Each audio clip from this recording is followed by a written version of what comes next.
Second P U C exam ಮುಗಿದಿದೆ, neat ಎಕ್ಸಾಮ್ಗೆ prepare ಆಗ್ತಾ ಇದ್ದೀರಾ. ಮೆಡಿಕಲ್ ಓದಬೇಕಂದ್ರೆ ಈ ಒಂದು ಕಾಂಪಿಟೇಟಿವ್ ಎಕ್ಸಾಮಲ್ಲಿ ಹೈಯೆಸ್ಟ್ ಸ್ಕೋರ್ ಮಾಡಲೇಬೇಕು.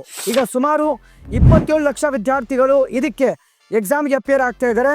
ನಮ್ಮ ಹತ್ರ ಇರೋದು ಕೇವಲ 1 ಲಕ್ಷ ಸೀಟ್ಸ್ ಮಾತ್ರ. ಈಗ ಒಂದು ಕಡಿಮೆ ಅಂಕಗಳು ಬಂದಿದೆ, ದುಡ್ಡು ಕಡಿಮೆ ಇದೆ, ಕ್ವಾಲಿಟಿನೂ ಬೇಕು, ಒಳ್ಳೆ ಇನ್ಫ್ರಾಸ್ಟ್ರಕ್ಚರ್ ಬೇಕು, ಗುಡ್ ಎಜುಕೇಷನ್ ಬೇಕು, ಮೀಡಿಯಮ್ ಆಫ್ ಇನ್ಸ್ಟ್ರಕ್ಷನ್ ಇಂಗ್ಲೀಷ್ ಬೇಕು, ಇಂಡಿಯನ್ ಫುಡ್ ಫೆಸಿಲಿಟಿ ಬೇಕು. ಅಂದರೆ ಕಬಾರ್ದಿನೋ ಬಲ್ಕೇರಿಯನ್ ಸ್ಟೇಟ್ ಮೆಡಿಕಲ್ ಯೂನಿವರ್ಸಿಟಿ ಅನ್ನೋದು one of the best medical university ಅಂತ ಹೇಳೋಕ್ಕೆ ಇಷ್ಟಪಡ್ತೀನಿ. ಏನಕ್ಕೆ? ಇದು ಪ್ಯೂರ್ಲಿ ಗೌರ್ಮೆಂಟ್ ಮೆಡಿಕಲ್ ಯೂನಿವರ್ಸಿಟಿ.